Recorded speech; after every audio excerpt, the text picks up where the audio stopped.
Nos anos 80, se você falasse realmente, eu vou dar aula de jiu-jitsu, a minha mãe não ia querer, a maioria das mães não ia querer, que dá aula de uma profissão que não existe. Pensa numa profissão que hoje não existe. Não existia, era uma profissão só para a família, basicamente. Quais eram os professores ali que não eram da família Gracie? O Silvio Bering, o Marcelo Bering, que vinham de uma família também que o pai dele já era professor.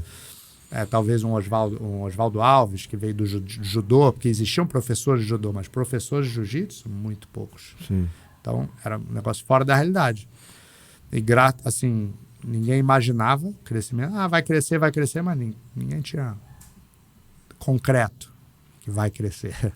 Ninguém... E aconteceu, entendeu? Sim. A arte sempre fez parte da minha vida. Talvez o primeiro grande sinal tenha vindo através da música. Alguns anos depois do design, a fotografia, a arquitetura, a moda, um universo profissional riquíssimo em cultura, comportamento e conhecimento. Como surfista, kitesurfista e lutador, aprendi que o esporte vai muito além da competição. O mar, o vento, a montanha são os elementos da natureza que me movem, me conectam com a minha verdadeira essência. Eu acredito que devemos agradecer a tudo que temos e cultivar nossas amizades, pois é um dos maiores valores que temos na vida. Tudo é energia. Vamos celebrar a arte de viver. Pura Connection é mais um projeto de vida que trago ídolos, referências, mestres e amigos que fiz durante essa intensa jornada. Uma verdadeira conexão humana com o propósito de espalhar visões, experiências e mensagens positivas para o mundo.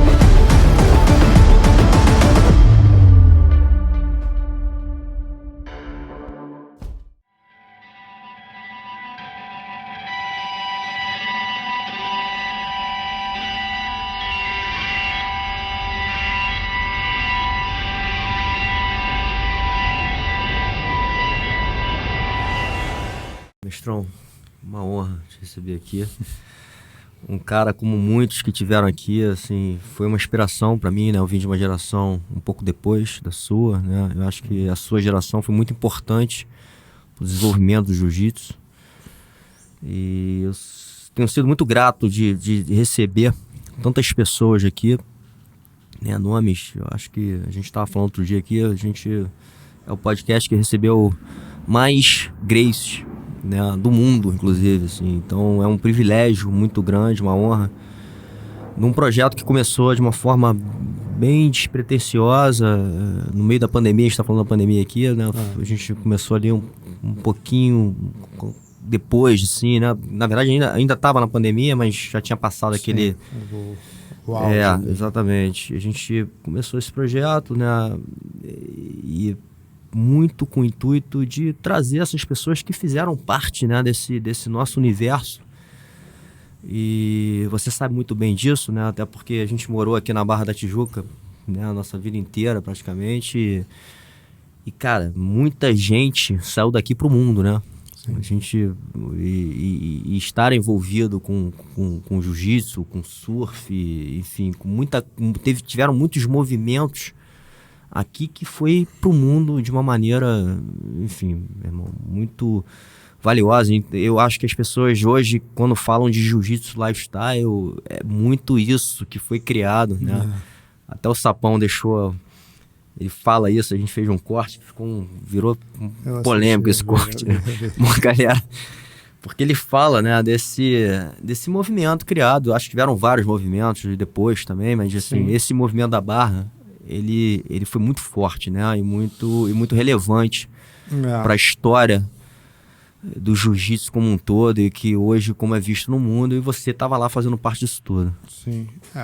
Eu acho até que pelo tamanho, né? Botar anos 80, o tamanho que era a Barra da Tijuca, né? O bairro era, sei lá, no comecinho dos anos 80 tinha basicamente uma escola na Barra da Tijuca.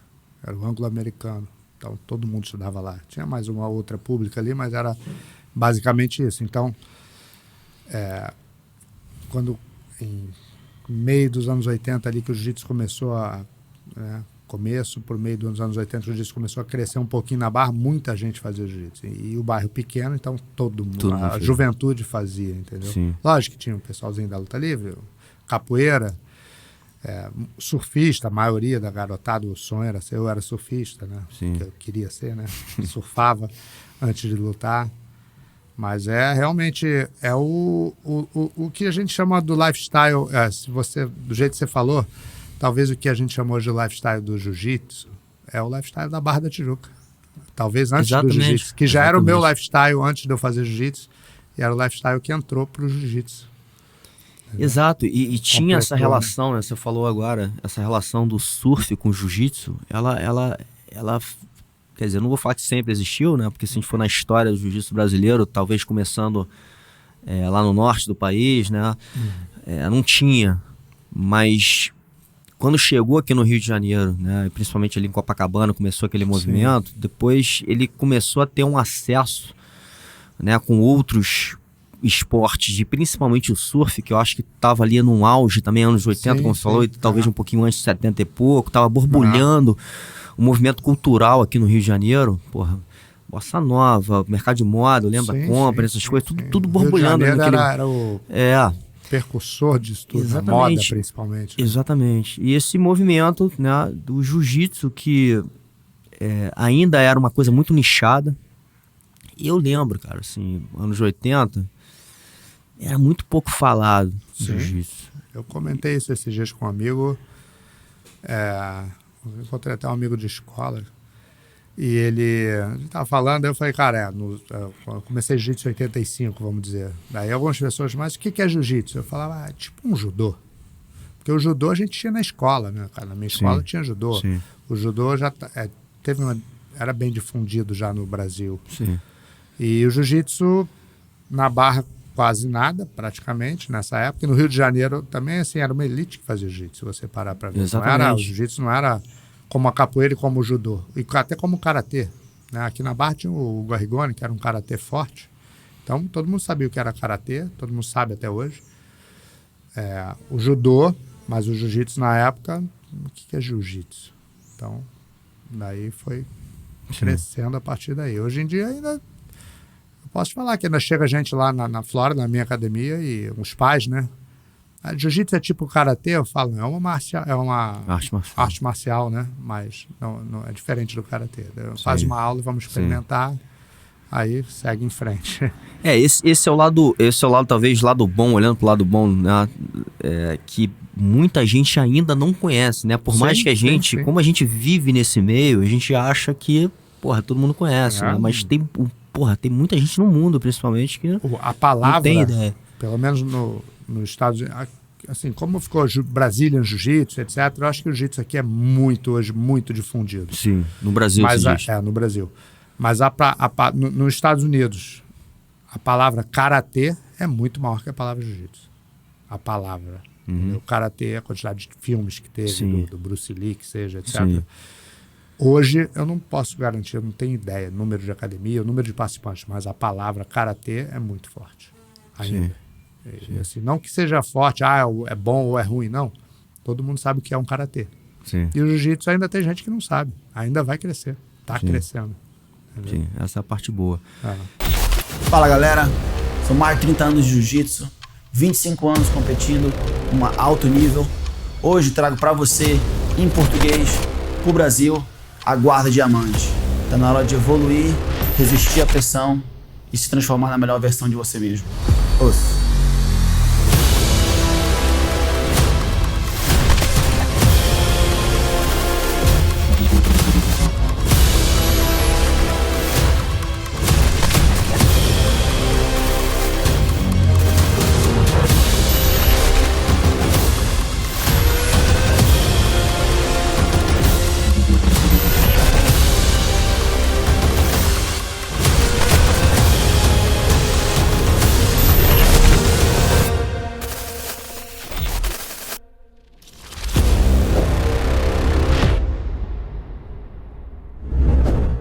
E como é que chegou pra você? Porque como era uma coisa, de novo, muito nichado, né, cara? E até de elite, Sim. Era às vezes difícil a gente ter acesso. Eu lembro, assim, a primeira vez que eu escutei foi através dos irmãos Valentes, principalmente do Pedro, que a gente estudou junto na escola americana.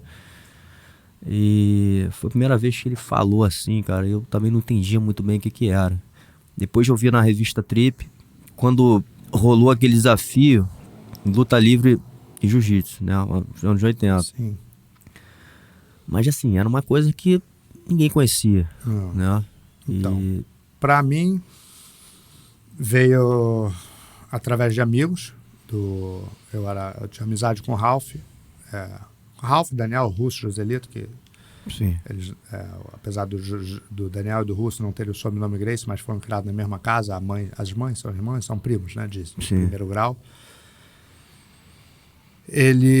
A gente era amigo de infância, estudamos juntos no Jardim CA, eu acho, CA, talvez, acho que eu estudei com o Ralph no CA, com o Russo na primeira série, alguma coisa assim, e Barra da Tijuca, a gente morava 2 quadras um do outro e andava junto. E na época, assim, esporte para mim era surf, que eu comecei a surfar com 10 para 11 anos, eu acho, 9 para 10 anos, 80, 81. Futebol, né, pelada, qualquer terreno baldio tinha um campinho de futebol, a gente jogava bola. E era isso, eu sempre gostei de outros esportes, na escola eu fiz handebol, que seja, vôlei, basquete, mas não tinha envolvimento com luta. Mas eu ouvi falar jiu-jitsu, acho que, não sei se foi por essa época de 82, 83, que veio a Gracie, a Academia Gracie, para o Olegário Marcial, não era Barra Gracie, nem Gracie Barra, era Gracie, Clube Gracie. E a gente o jiu-jitsu, e os Gracie, família Gracie, como eu era amigo deles, e no Vale Tudo que você falou desse de, acho que foi 83, pode ser, do Marcelo com Molina, do Renan. Exatamente. Eu fui pro Maracanãzinho com eles. O Márcio Macarrão que levou a gente. Ele era casado com a irmã mais velha do Ralph. E ele meteu a gente no carro e foi. Então, se foi 83, eu acho, eu tinha 12 anos de idade. Hoje eu me toco da idade que eu tinha. Que eu achei que eu já era um molecão, quase um homem. Não, eu tinha 12 anos de idade. E eu me lembro do Márcio, botou o tripé dele para filmar ali, porque na época eu acho que ele tinha não me lembro se era, acho que ele tinha uma câmerazinha, uma Panasonic, uma coisa dessa, botou o tripézinho dele. E a gente vendo as lutas, e para mim aquilo era novidade. E eu tava com o Daniel, Russo, Joselito, Ryan, Ralph, para eles já era normal, eles já estavam envolvidos com jiu-jitsu.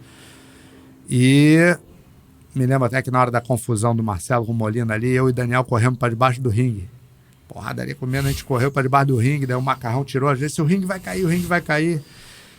E aquilo ali, aquele dia me encantou, eu gostei da luta, e gostei não só do jiu-jitsu, que seja, mas da luta, né? Sim, dessa atmosfera, era um vale tudo, gostei muito, e a gente já era muito amigo, mas, voltando à realidade, era um negócio elitizado, a academia de jiu-jitsu era cara, e eu não tinha muito acesso. Foi mais ou menos ali a época que meu pai morreu também, faleceu.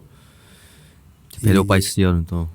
Perdi meu pai bem cedo. Ele morreu quando eu tinha 12 anos. Meu pai morreu em 82, 83. Difícil, né? Na época assim, você perdeu o pai. E é isso. Aí minha mãe com 3 filhos, na batalha, escola particular, classe média alta que seja. E minha mãe teve que voltar a trabalhar, coisa que ela não fazia na época do meu pai, etc. E não tinha condição realmente de me botar no jiu-jitsu, entendeu? Um amigo meu que começou não, quando eu comecei já estava na academia, o Ronan Braga, ele já estava na academia quando eu comecei, ele é de Manaus. Muitos anos depois ele me falou uma coisa que ficou na minha cabeça. Ele se mudou para cá para fazer faculdade, Cândido Mendes, e ele fez jiu-jitsu também. E ele falou que o mesmo valor que ele pagava de Cândido Mendes, ele pagava na Academia Gracie. É mesmo? Era o valor do jiu-jitsu na época. Quando ele me falou isso, eu falei, não sei quanto custa uma faculdade, mas uns R$1.500, R$2.000. Ele falou, meu pai mandava o dinheiro para a faculdade e meu pai reclamava. Ele falou, o pai dele reclamava que o tal do jiu-jitsu era muito caro. Mas ele fez. É interessante você falar isso só rapidinho, porque assim, a gente às vezes entra nesse papo, né? Até o Pé de Pano também falou isso, né, cara? Também a gente fez esse corte, eu vi esse corte, falando exatamente vale do valor, né, cara? E tem até uma conversa, cara, agora não lembro qual, com um gringo, cara, ele falando, cara, que, porra, a gente a gente deveria dar realmente esse valor, né? Talvez até de uma faculdade, porque é uma faculdade de vida, né? Sim. Mestre? Sim. E às vezes a gente coloca para baixo, né? Eu sei que tem várias questões, inclusive principalmente talvez no Brasil, né? Nível socioeconômico, Sim. né? E de reconhecimento, mas eu acho que essa ferramenta, né? Eu acho que eu sou talvez até uma prova disso, né? De tudo que eu vivi e vivo até hoje, né? Essa formação minha marcial, de ter começado, eu não comecei tão cedo, eu comecei com 17 anos de idade, mas nunca parei. Talvez tenha sido a formação mais válida para mim até hoje. Beleza, não trabalho 100% com isso, né? Talvez não viva exclusivamente do jiu-jitsu. Mas muita coisa que você fez, porra, o jiu-jitsu muita tá envolvido. coisa do que eu consegui na vida foi muito através do jiu-jitsu, né? E tem outra curiosidade. Eu também não comecei muito cedo, né? Eu tô te falando aí de 82, 83, mas eu não comecei nessa época ainda. Porque, como eu te falei, a condição, né, da situação financeira e tudo. Mais uma vez, não que eu não tivesse dinheiro, mas era uma coisa que não estava na realidade da minha mãe. Até porque, mãe, o que é jiu-jitsu? Que jiu-jitsu, meu filho? Esquece jiu-jitsu. Você vai ter que estudar e ser alguém na vida. Essa era a ideia. Sim. E acho que com 85, com 15 anos ali, o Pitoco, né, que era nosso amigo ali do Quebra-Malho, Pitoco mais velho, um amigo ali do Quebra-Malho, ele começou na casa do Rogério, na casa do Paulinho, com os tapetes da avó do Rogério. Botou os tapetes lá um em cima do outro e a gente começou a treinar no tapete. O Pitoco dava aula pra mim. Era principal, assim, era eu, Paulinho, Rogério, acho que o Leandro. Nós 4 somos faixa pretas hoje. E assim, o Ralf, era em frente à casa do Ralf, a casa do Paulinho. Então o Ralf ia lá às vezes, mas eles tinham uma academia para eles treinarem. Então eles iam ali fazer uma visita. O Ryan era mais rebelde e treinava mais ali com a gente. Só que assim, eu não posso dizer, o Pitoco nunca foi aula, ele começou ali. Sim. Vamos dizer, treinando a gente pra vida ali, né? Tipo, pra se defender na praia mesmo, pra se defender, né? Pivetada na barra na época. E num certo momento eu estava em Teresópolis. Como eu falei, minha amizade com a família ali é antes do jiu-jitsu. Então eu frequentava Teresópolis, a casa do Carlos Grace, a casa do Rigan, do Jean-Jacques. Uma vez a gente estava lá no tatame da casa do Carlos Grace lá, e eu e Daniel sem kimono, a gente começou a se embolar com, sei lá, 14 anos de idade. E o Daniel já treinava. Daí o Rigan, que era um dos professores da academia, só um dos donos, viu e falou, pô, tu faz jiu-jitsu? Eu falei, não. Ele falou, não, como é que tu não faz jiu-jitsu? Tu tá se embolando. Eu falei, não, a gente brinca lá na praia, brinca na casa do Paulinho lá. Eu falei, não, pô, tu leva jeito, alguma coisa assim, e falou, pô, começa a treinar lá na academia. Eu falei, não, minha mãe não deixa, alguma coisa. Ele falou, não, mas eu tô te dando bolsa, pode ir pra academia. Aí foi assim que eu comecei a treinar. E... Bom, eu sempre, acho que a disciplina que minha mãe ensinou a gente, eu sempre levei as coisas bem a sério. Eu treinava muito, assim, muito que eu digo todo dia. E eu acabava a minha aula, que era a aula do Carlinhos Soneca, né? Que era a primeira aula, como se fosse hoje a gente chama de aula de fundamentos, né? Aula de beginners. E eu ficava assistindo a segunda aula. E como eu tinha amizade com eles, não tinha um problema de eu ficar assistindo. Eu sempre fiquei ali muito na academia. E... foi desenvolvimento rápido, cara. Agora tem uma curiosidade, que a gente falou do valor da academia, que era caro e tudo. Sim. Se você parar para pensar no nível profissional, o valor cobrado era caro, mas tinha muito pouca gente praticando. É verdade. Então o professor de jiu-jitsu não tinha uma condição financeira ainda muito boa. Com certeza um Carson Gracie, um Hélio Gracie, esse pessoal já tinha, mas... porque eu me lembro de uma passagem que o meu irmão falou para mim, você vai ser, meu irmão mais velho, você vai ser... Eu tinha 17 anos, bem envolvido ali com jiu-jitsu, pegando a faixa roxa talvez, não me lembro se eu peguei com 17 ou com 18. Meu irmão falou, mas você vai dar aula de jiu-jitsu? Eu falei, porque eu estava brigando com a minha mãe por causa de estudo, de escola. Eu falei, é o que eu gosto de fazer. Ele falou assim, mas... Ele deu um exemplo, né? Na época o Hillion tinha um Fusca. E ele falou assim, mas o Hillion Gracie, que é o professor, que é o cara, ele tem um Fusca. Assim, o que você pretende ser da tua vida? Eu falei, cara, eu não estou preocupado com dinheiro. Eu só gosto de fazer jiu-jitsu, é o que eu gosto no momento, entendeu? E foi assim que foi indo. Tipo, nos anos 80, se você falasse realmente, eu vou dar aula de jiu-jitsu, A minha mãe não ia querer, a maioria das mães não ia querer, que dá aula de uma profissão que não existe. Pensa numa profissão que hoje não existe. Não existia, era uma profissão só para a família, basicamente. Quais eram os professores ali que não eram da família Gracie? O Silvio Bering, o Marcelo Bering, que vinham de uma família também que o pai dele já era professor. Talvez um Oswaldo Alves, que veio do judô, porque existiam professores de judô, mas professores de jiu-jitsu, muito poucos. Sim. Então, era um negócio fora da realidade. E, assim, ninguém imaginava crescimento. Vai crescer, mas ninguém tinha concreto que vai crescer. Ninguém... E aconteceu, entendeu? Sim. Tem uma coisa, eu acho que legal nisso tudo, né, cara? Eu acho que vale até pra vida, né? Eu sei que às vezes isso vira até muita gente fala isso, mas esse lance de você realmente trabalhar com paixão numa coisa que você ama, né? Que você acredita, né? E às vezes não pensar muito nesse outro lado, né? Talvez até mais racional, que seja o lado financeiro, que é importante, muito importante, né? E de novo, eu volto a falar o quanto esse ensinamento tem um valor. Pra mim é um valor, cara, porra, assim... Eu falo, é difícil a gente falar para os alunos que estão começando, né? Porra, você é desse negócio? Você vai ficar me falando isso? Não, é lógico. Os alunos nossos ali, a gente, como você falou, é uma faculdade, é uma formação, mas a gente não sabe se eles vão chegar no fim da faculdade. E não é como uma faculdade, ali é como uma iniciação, uma coisa para aumentar a autoestima, às vezes, para aumentar a confiança, mas que tem... assim, eu, graças a Deus que eu digo, hoje eu sou grato de ter... jogar por bar, não sei qual o número, mas muito mais de 20 alunos meus que vivem do jiu-jitsu.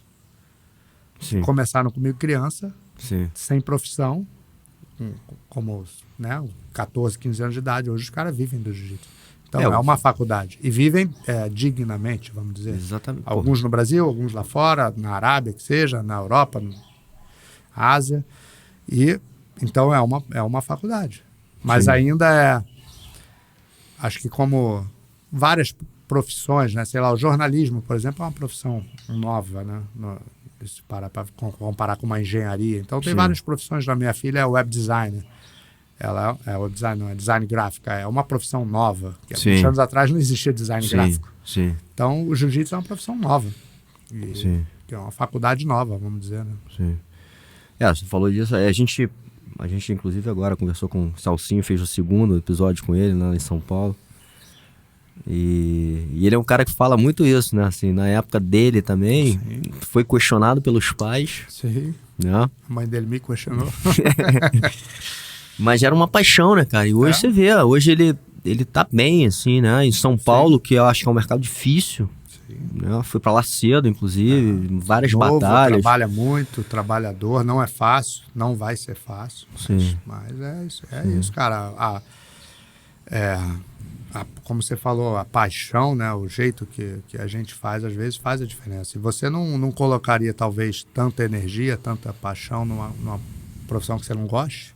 E às vezes acaba não dando certo porque você não botou aquela energia, aquela paixão, né? E a outra coisa em relação a isso, e que talvez, acho que voltando aí até para sua história, né, e o diferencial de ter você, talvez como professor, como mestre, é que você não está ali só para exercer uma função profissional de dar aula, né? De novo, quando existe uma paixão por trás, você está se doando ali, está passando para as pessoas uma coisa que mexe, eu acho que vai do coração pro coração, e acho que isso é muito forte, né? E aí, independente do cara ser também um outro professor, né, ou até carregar sua bandeira, que isso também é uma outra coisa que até é legal a gente falar um pouquinho, que eu acho que quando você dá aula para uma pessoa, não necessariamente ele vai carregar aquela bandeira, você não está fazendo um contrato de franquia naquele momento quando o aluno pode se formar. É meu aluno desde sempre, é meu amigo, parte da minha família, e eu indiquei na época ele para dar aula na Academia do Ryan, e sem problema nenhum. E um dia que ele teve os problemas que teve e parou de usar a bandeira do Ryan, ele chegou a conversar, de falar, queria talvez usar minha bandeira. Eu falei, Celcinho, acho que está na hora de você seguir o teu caminho. Entendeu? Até porque pela minha relação com a família e com ele, sim, com a família do Ryan. Ele falou um pouco isso. Então... Não gravado, mas ele... Então, assim...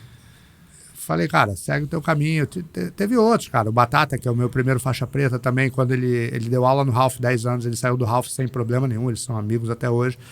E ele foi montar a academia dele. E ele, tipo assim, eu vou montar minha academia, gordo, vamos montar uma academia?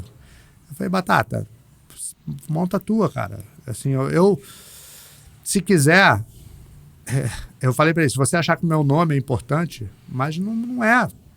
Monta um nome ou monta o seu nome e... Agora, mais uma vez, eu não estou te proibindo de usar meu nome, mas eu acho que você pode montar a tua e seguir em frente. Sim. E eu tenho alunos que usam a minha bandeira, usam o meu nome, muito bom também. Assim, não é que eu tenha incentivado a não usar, eu só, tipo... Eu acho que eles estavam saindo, vamos dizer, não dá para dizer franquia, porque na época não era franquia, hoje em dia pode ser. Eu acho que franquia mesmo, provavelmente só a Gracie Barra. Mas eles estavam saindo de uma empresa que eles estavam saindo. Então eu falei, em vez de montar outra empresa monta a sua. E o que eu tô aqui para o que você precisar, mas... Isso é legal. E não muda nada na relação, entendeu? Sim. E eu tenho também, sei lá, o Babalu, ele tem a academia dele, chama Babalu Gym, ou Big Babalu... Não sei o nome, mas Babalu que seja. E ele tem a minha logo na academia dele, como ele veio de mim, entendeu? Ele pediu, gordo, posso botar falei, fica à vontade, é um cara que eu tenho confiança. Eu tenho que te pagar alguma coisa por isso? Não, você não tem que me pagar nada por isso. Eu sou grato de ter ele como aluno, ele é grato de me ter como professor e vida que segue. Entendeu? Eu não estou falando, é um formato que eu às vezes uso, não é que eu acho que é o certo ou que não é. Sim. E tem pessoas que dão aula com meu nome, tem a minha logo e me pagam uma certa quantia que seja, ou tem algum acordo, entendeu? Sim.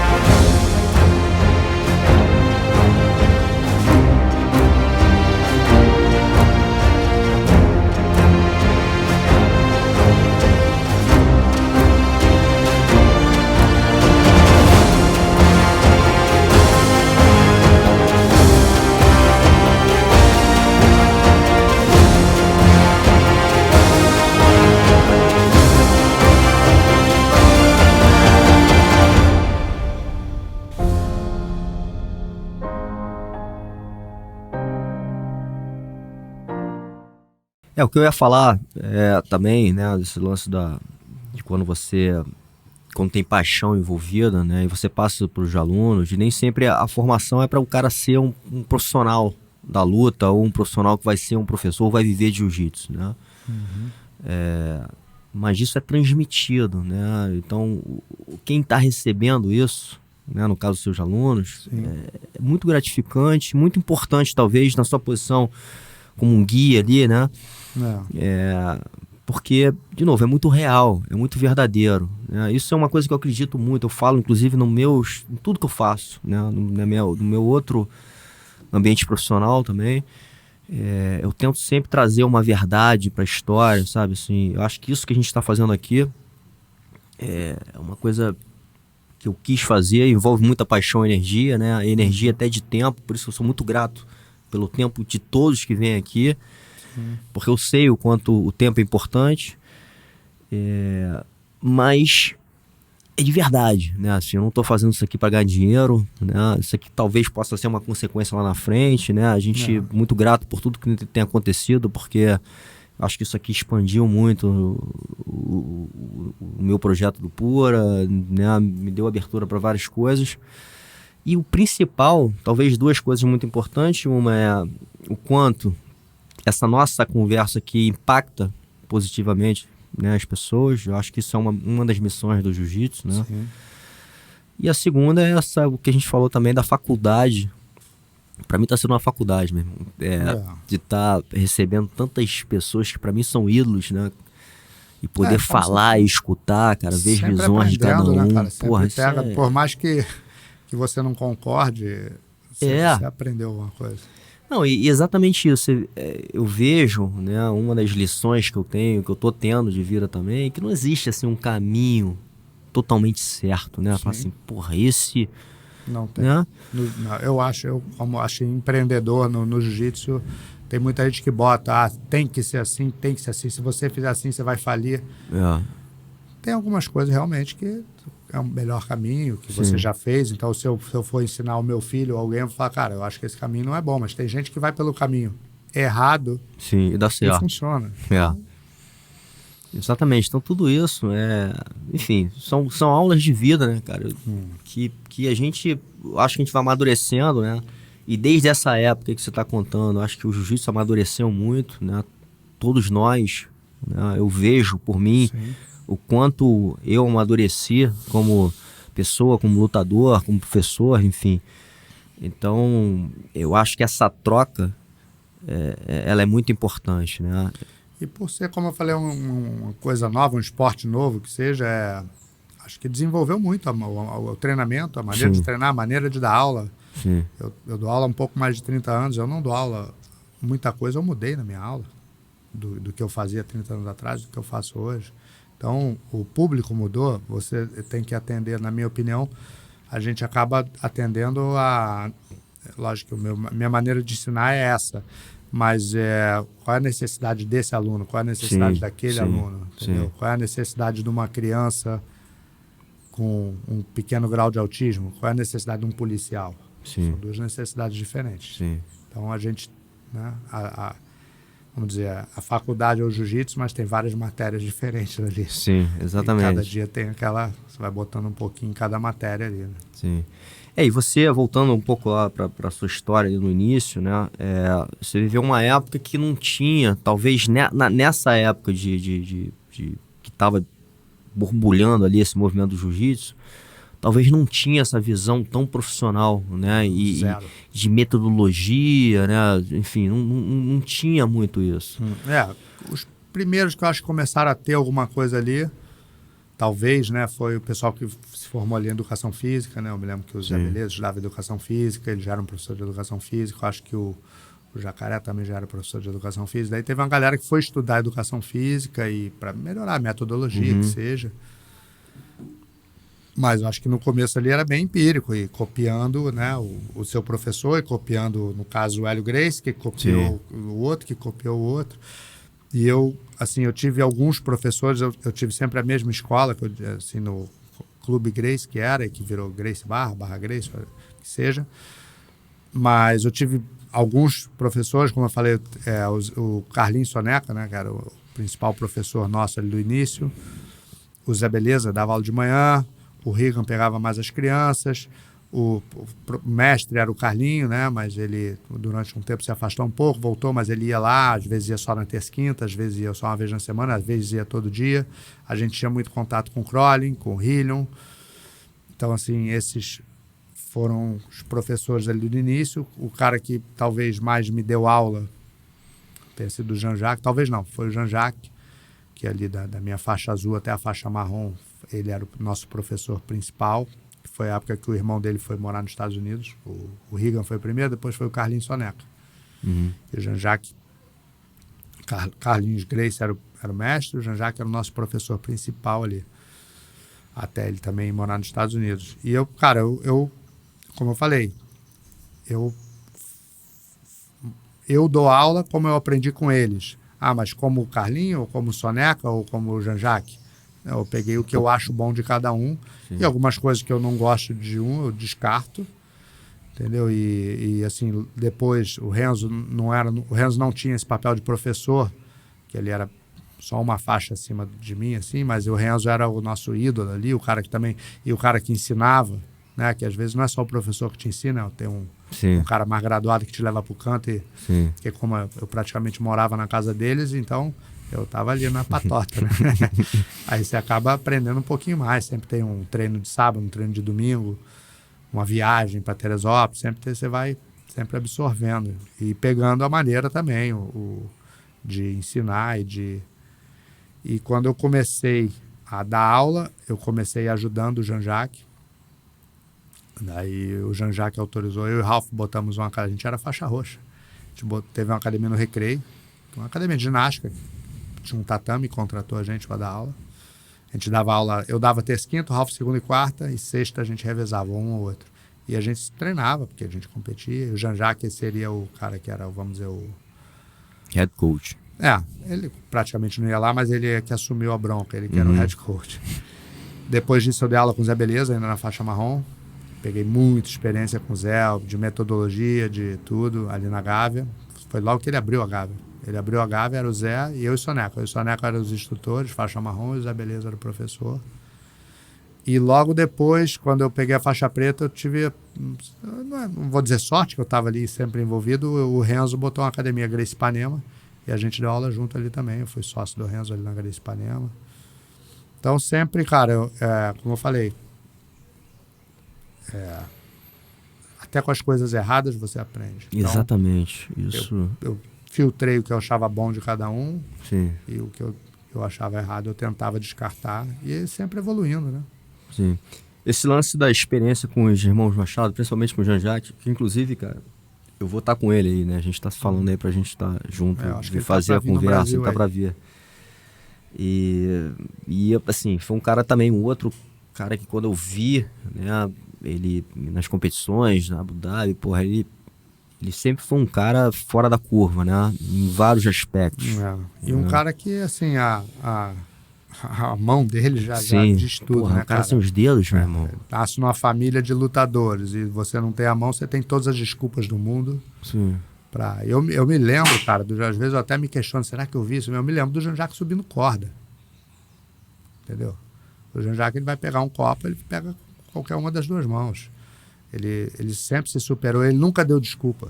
E ele sempre soube que ele tinha que fazer mais do que os outros para ser melhor que os outros, entendeu? E eu acho que... E não só disso, ele é um cara que me deu muito exemplo de aula, né? O Jean-Jacques nunca sentou numa aula, nunca vi o Jean-Jacques sentado no tatame. Entendeu? Toda sexta-feira ele enfileirava a gente, botava a gente na parede e enfileirava. Um aluno meu estava me falando que eu fui lá treinar no Novo Leblon semana. Daí o cara falou, e aí, gordo, vai enfileirar? Eu falei, enfileira a turma de crianças, os adultos não dá mais não. Porque na sexta-feira eu botava a molecada na parede, entendeu? Até um certo nível, né? Lógico. Sim. Mas assim, eu acho que... E eu vi o Rickson fazendo isso, né? Ele foi na Academia Gracie, na Gracie Barra algumas vezes, e depois, quando eu só vi uma ou duas vezes, né, que eu era garoto, eu não estava no time que não tava. Você não chegou a treinar com ele, então? Não, depois eu treinei com ele de preta. Treinou? E nós éramos 9, 10, sei lá, ele bateu em todo mundo. E o Jean-Jacques pegou isso dele. Então o Jean-Jacques, eu acho que era, não vou dizer que é toda sexta-feira, mas se não era toda, era uma sim, uma não, pegava todo mundo. E eu e o Sonequinha, que éramos os mais graduados, eram os últimos. Ele batendo em todo mundo, no final vem Soneca, vem gordo. Então, é um exemplo, né, cara? Por exemplo, que você copia e você vai, e eu fiz isso. E engraçado que eu parei... Quando eu comecei a dar seminário nos Estados Unidos, né, cara? Os seminários eram não muito grandes, né? De número de pessoas, sei lá, 25, 20 pessoas. E eu fazia isso, era 2 horas de aula e 1 hora treinando. Treinando com a galera. E eu tive a oportunidade de viajar com o Carlinho para a Austrália, você vê, em 95. Por isso, acho que é por isso que eu peguei esse formato de seminário. Que em 95 o Carlinho foi para a Austrália fazer um tourzinho de seminários e levou eu e o Márcio. Feituado. Aí ele falou, ó, a gente vai dar aula no final, vou botar vocês dois, vocês vão ter que treinar com todo mundo. Eu falei, vamos, é isso aí. E era assim, cara. Eu me lembro, teve um que acho que foi de Melbourne. Cara, tinha muita gente. Mas assim, não estou falando que a gente enfileirou 70 lutadores de jiu-jitsu, não. 70 lutadores de karatê, de wrestling. E os caras vinham, numa grande maioria, bem respeitosos. E a gente dava um treininho, também não bati, não machuquei ninguém. Um treininho. Tinha alguns que vinham pro confere, tinha uns que vinham com as chaves de pé doida, tinha muita história, assim, quando eu paro para me lembrar. E hoje mudou o formato. Hoje em dia, eu até dá para treinar, né? Dá para treinar meia horinha, 40 minutos, 1 hora que seja, mas não tem mais essa necessidade de você mostrar o que é o jiu-jitsu. Que tinha naquela época. Então você tinha que ensinar e mostrar. Agora você ensina, o cara já está ali, já sabe quem você é. O pessoal que vai num seminário hoje já é lutador de jiu-jitsu. Então já é diferente o formato. Mas fica um pouco, né, cara? Eu às vezes passo por isso, assim, né? Tipo, o quanto você deve treinar, né, ou com um aluno que seja, ou quando você dá um seminário, você se colocar, sabe, ter essa etapa ali, né, enfim, que você treina com a galera, né, tem a experiência de treinar com a galera, ou não, entendeu? Eu acho muito importante, eu particularmente. Eu também, eu sempre achei e faço isso, mas assim, até quanto tempo você vai... Eu acho, você vê, eu teve um treinão na minha academia, será que foi meio do ano? Acho que foi na graduação do meu filho, no meio do ano agora. Foi isso, em julho. E foi o Pé de Pano, o Regis, sei lá, tinha uns 15 faixas pretas, amigos meus que foram. E tinha meus alunos, sei lá, 60, 70 pessoas no tatame. E daí eu falei, galera, a gente vai dar um treino agora, né? E daí eu acho que alguém me ensinou uma técnica, não me lembro agora se foi o Regis. Eu falei, legal, a técnica é legal, mas hoje vocês vão ter uma experiência diferente. Que eu falei, são as minhas melhores lembranças de quando eu era faixa azul ou roxa e treinava com faixa preta. Daí eu botei os faixas pretas no meio e fui botando os azuis e roxos ali, a garotada a garotada não, os homens, né? E os garotos também com os faixas azuis, 5 minutos com cada um.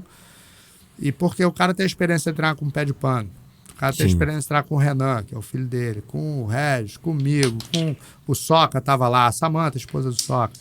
Então, isso aí é para sempre. Sim. Entendeu? Um armlock, alguém vai te ensinar um diferente, um parecido, um estrangulamento, é bom também a parte técnica.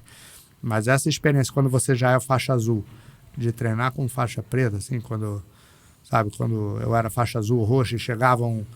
Uma vez que o Rickson foi lá na academia, que eu me lembro, e eu era azul, eu não podia me atrever a querer, né? Mas eu fiquei olhando, tipo, babando. Uma passagem depois que como é que é o nome dele?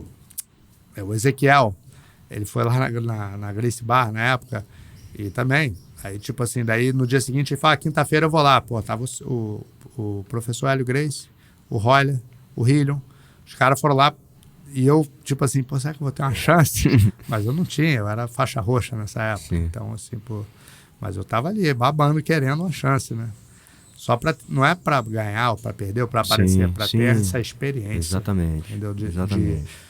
O Ezequiel, na realidade, era um cara, uma novidade. Ele chegou com alguns golpes novos, que hoje em dia o estrangulamento é chamado de Ezequiel. Então, era você se testar, né? Na realidade, ali era um teste. Como se fosse uma luta, né?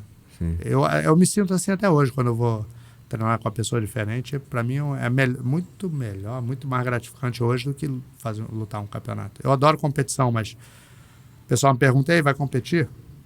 5 minutos não me dá muito prazer. Agora, se for um treino mais longo, daí um treino sem tempo, ou até treinar 5 minutos, 10 minutos com alguém na academia, mas sem compromisso, entendeu? Sim. É muito mais gratificante para mim do que aquela competição, aquele teste. Eu adoro treinar com pessoa que eu nunca treinei, para mim é uma das melhores sensações para mim. Legal. Falando nisso e sobre sua experiência do treino com o Rickson, né? Porque esse treino, né, que muitas pessoas falavam, inclusive na época, fala até hoje, mas assim, na época falava-se muito, né? Assim, porra, o Rickson treinou com várias faixas pretas de ponta, né? Galera que, porra, era campeão mundial ali na época e pegou todo mundo. Enfim, como é que foi essa experiência? E é isso mesmo?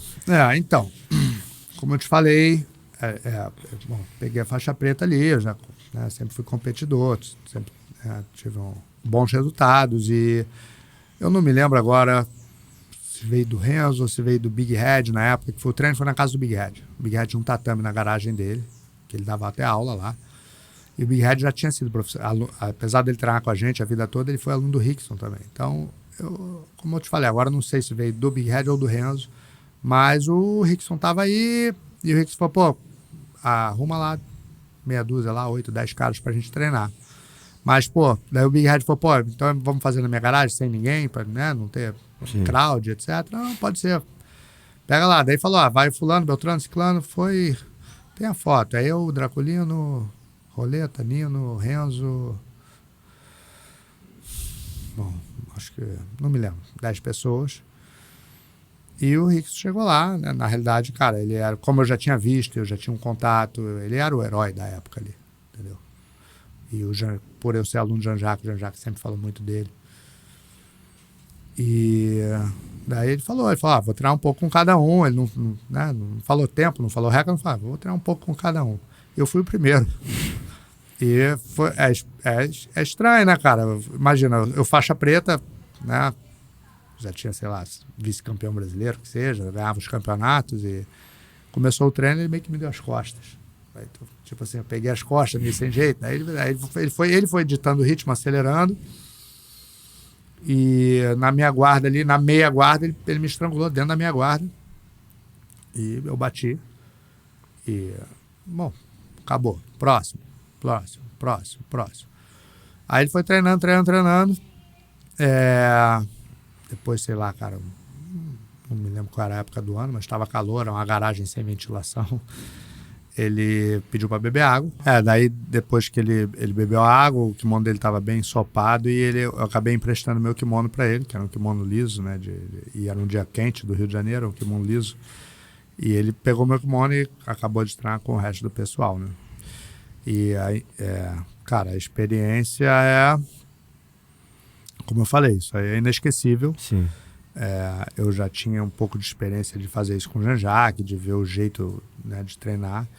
E aí que você se coloca, né? Pô, mas eu sou um faixa preta, mas o que esse cara acabou de fazer com a gente? Sim. Entendeu? E eu vejo agora, sei lá, 30 anos depois, ele fazendo a mesma coisa. Um amigo na Flórida outro dia tava me falando da experiência que teve e o cara falou, cara, inacreditável. Eu falei, é inacreditável. E às vezes eu não falo muito porque parece que eu tô com lavagem cerebral, mas é diferente. Eu acompanhei agora, eu não conversei ainda, mas eu acompanho esse garoto também, o Tainan. Sim. Tainan Dalpra. Foi lá. Ele não foi lá para bater palma pro Rickson, ele foi lá porque ele viu alguma coisa diferente, entendeu? Sim. Eu acredito que eles devem ter trocado muita informação ali e eu tenho certeza que o Rickson tem muito para somar e para ensinar para cada um, entendeu?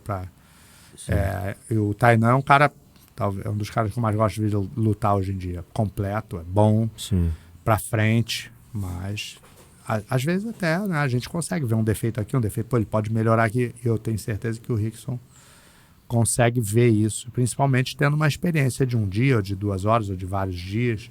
É diferente de você dar uma aula e você passar um dia com uma pessoa, né?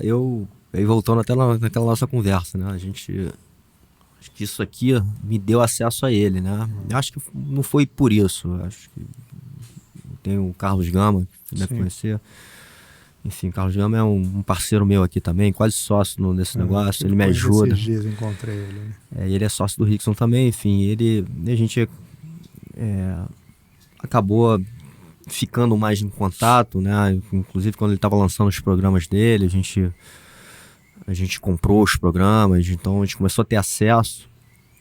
E eu acabei fazendo o podcast com o Rickson e, porra, foi o que bateu o recorde lá no nosso negócio. E é isso que me impressiona, né, cara? Porque mesmo, assim, já passaram anos, né? O Rickson foi meu herói lá atrás, há 30 anos atrás. E já passaram anos, mas ele continua, entendeu? Sim. O livro dele, acho que foi um sucesso. Sim. A energia do Rickson é muito boa. Infelizmente que eu digo, ele teve um momento dele ali, né? Aquele gap ali na vida dele profissional, vamos dizer, né? Que ele se retirou um pouquinho, ficou com a família. Mas, cara, ele continua, a energia dele, quando ele chega no lugar, a energia dele é diferente.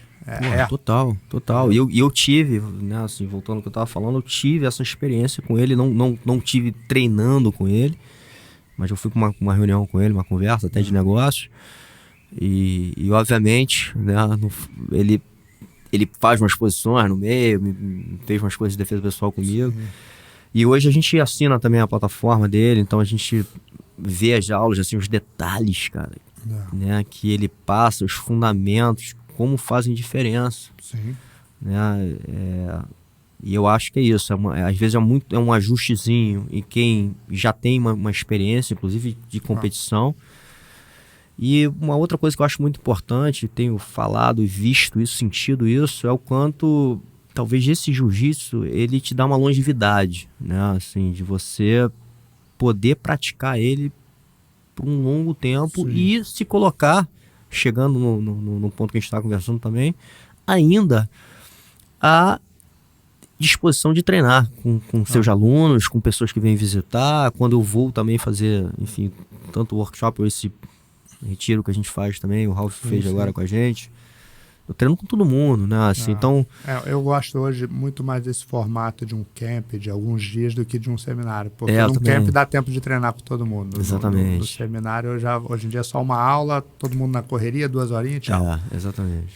Eu gosto muito desse formato de passar uns dias juntos, etc. E esse formato, a gente está falando um pouco disso, da experiência como um todo. Eu falo, né? Inclusive a gente abre ali geralmente sexta ou quinta, né? Depende do evento. Mas a gente abre falando muito isso, eu falo isso, porque eu sei o quanto é importante, não só aquele momento da aula, mas todo o resto do tempo que você tá com essa pessoa, né, cara? E que você tá aprendendo. Porra, eu sento pra tomar café com você, cara. O quanto de história ali ou alguma coisa que você vai me falar que vai ficar gravado, né? Eu já tive essa experiência com professores de jiu-jitsu, que eu nunca entrei no tatame com ele, mas que ele me ensinou coisas sem saber, só de trocar uma ideia. Entendeu? E é mais ou menos por aí, cara.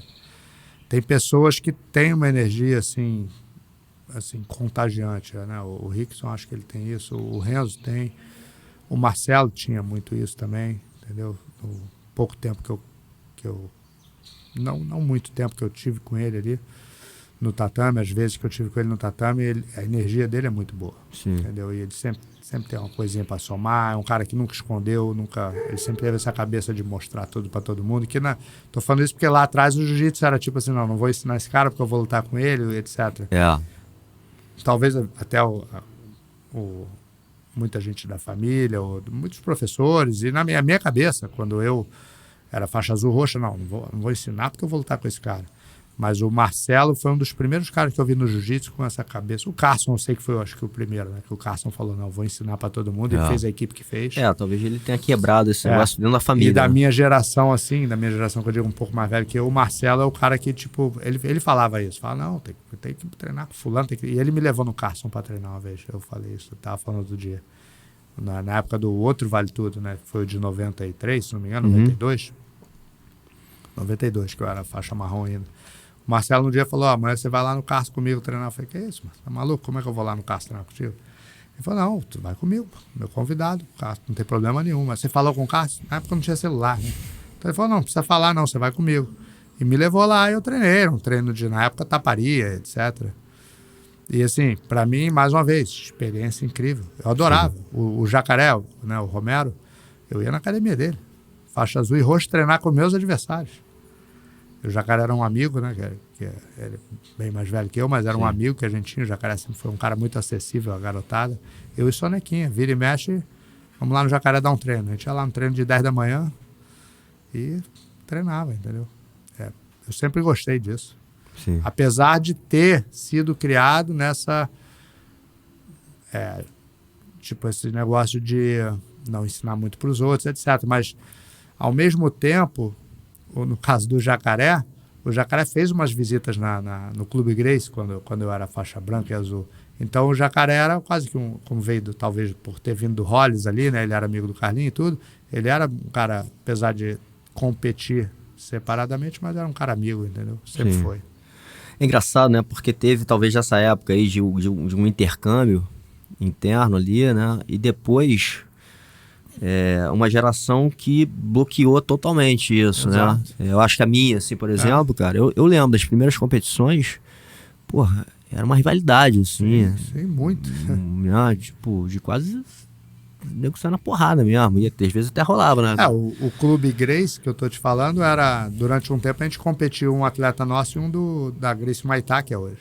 Sim. Era o Clube Grace, era juntas. E uma época, não me lembro exatamente qual, separou. E a gente estava competindo contra. Sim. De um dia para o outro, entendeu? E hoje de novo, assim, eu acho que talvez esse amadurecimento, a gente abre de novo, né, cara? E vê, acho que as pessoas fazendo, inclusive, eventos juntos, e trocando, e um ir visitando a academia do outro. Essa geração aí do Lô, acho que é um cara muito assim, foi um cara muito... Já tinha, mas o Lô veio bastante com o Leandro, né? Com essa cabeça. Ele ficou muito amigo do Preguiça e do Bochecha. Sim. E uma época, tô vendo os caras da mesma idade, do mesmo peso e treinando junto. Opa, como é que é isso aí? Mas foi uma geração que fez bastante isso e hoje abriu cada vez mais, né, cara? Tá mais parecido. O judô era assim já antigamente. Né? O pessoal do judô meio que não entendia a rivalidade que o jiu-jitsu tinha. Sim. Mas o judô sempre foi assim. A gente vai lutar sábado, mas vamos treinar hoje, não tem problema. É verdade. Entendeu? No jiu-jitsu já era bem diferente. Sim. E eu acho que isso atrasou um pouco, talvez, o desenvolvimento. O desenvolvimento técnico aumenta com esse... É verdade. Eu acho. Não que eu seja a favor que treinar com todo mundo, etc. Não me interessa se o cara é a favor ou contra disso. Isso, mas com certeza o desenvolvimento técnico aumenta muito. Eu acho... Obviamente tem tempo envolvido nisso, mas eu acho que hoje o desenvolvimento técnico hoje é muito maior, né? Assim, a gente... Até pela questão de vídeos também. Sim, sim. E aí volto, né, para essa questão do treinar com os alunos, né? E eu tô passando pela primeira vez, até porque eu não tenho tanto tempo assim como professor, talvez 6, 7 anos, né? Assim que eu comecei a dar aula, ainda não é meu principal business, né? Mas tô passando pela primeira experiência de um aluno meu formado por mim, de branca, a faixa marrom, não pegou a preta ainda, mas, pô, o cara me pega mesmo. E é muito maluco isso, né? Porque assim, eu nunca tinha passado por isso. Me lembro, a primeira vez que eu enfileirando os alunos, teve um aluno que me pegou. Eu me lembro. E na hora eu tomei um susto, né? Tipo, daí me pegou, eu já dei aquele pulo, ajoelhei de novo, falei assim, boa, próximo. Peguei, já fui continuando próximo, entendeu? Mas era... minto, acho que na época eu falei assim, agora tu me pegou, tu que fica no meio. Alguma coisa assim, eu fui mais uma com ele. Sim. Mas é normal e vai acontecer. E isso tá comprovando que você está sendo um bom professor no final das contas. Exatamente. Né? Eu falo às vezes para os professores que eu tenho acesso, né, que são meus alunos, que o professor mais novo, às vezes ele tem esse ego de, não, eu tenho que ser o galo do galinheiro. Não, vão vir outros galos mais novos e vão te bater, não tem jeito. Sim. E independente de ser pela idade ou pela qualidade técnica. Sim. Entendeu? Uma hora o cara de baixo vai superar o de cima. Sim. Não tem como, isso aí é inevitável. E é como você falou, eu acho que o que está guiando, né, o que está nessa missão, o líder, talvez ele tenha uma responsabilidade de tornar os liderados melhor do que ele, né, talvez. Essa é a grande missão. Exatamente. E envolve, da nossa parte, uma maturidade, né, que é tirar esse ego do lado e entender que a missão é essa. Eu era bem novo, assim, né? Comecei a dar aula bem novo, então é mais difícil, talvez, você lidar com esse ego. Né? Sim. E eu vejo, geralmente é isso, é o cara professor novo de idade, é difícil para ele entender que ele não precisa te ganhar para te ensinar. Ele continua sendo professor mesmo sem te ganhar, porque você ou é mais forte ou melhor tecnicamente que seja. Às vezes, não vou dizer que o cara seja melhor tecnicamente, mas ele te pegou naquele momento, ou te pega todo dia, ou o jogo não casa, várias coisas, entendeu? E normalmente o que acontece, eu acho que no nosso caso, a princípio é a qualidade, é a força, né, cara? Eu me lembro o Braga Neto, cara, um dia, assim, quando ele chegou de Manaus, a gente sempre treinou, e ele era garotão, molecote, que eu digo 17, 18 anos. Mas ele chegou branco? Não. O Braga veio de lá de faixa marrom, ele veio para treinar MMA com a gente. Ele veio de roxo, veio de marrom, daí de marrom que ele ficou. Ele tinha 17 anos, já campeão mundial de faixa marrom. Só que eu ainda, né, eu tava no nível que eu tava treinando bem ainda, eu dava uns amassos nele e tudo, e treinava bem, etc. Tinha muita... Ele, apesar de ele ser muito bom, ele tinha muito defeitozinho. Sim. Entendeu? E acho que eu somei bastante para ele. Ele voltou até para Manaus para ser graduado pelo primo dele, que era o professor dele, o Pina. Mas é uma graduação em conjunto, assim, mas ele é faixa preta do Pina, é meu também. E o Neto, eu me lembro do dia que teve um dia que eu falei, o que aconteceu? Não dá mais para treinar com esse moleque. Quadril pesado, me jogava para um lado, me jogava para o outro. Eu falei, tipo assim, será que eu tô ficando velho? Mas não é um garoto virando homem. Sim. Entendeu? Um garoto que tinha 17, 18, agora tá com 21. E força de homem, a qualidade técnica absurdo. É exatamente no meu caso aqui. Peguei com 13 anos, agora o cara tá com 20. Sim. E 21. com a qualidade técnica boa, e aí, vai fazer o quê? Não tem o que fazer, entendeu? Sim. Você acha, eu acho que é o caminho natural. Sim. Ele não isso... tem a tua experiência, isso ele nunca vai ter. É exatamente o que eu ia falar, né? Isso não tira, né? Isso também é outra coisa, eu sinto isso, que é o legal também da história, né?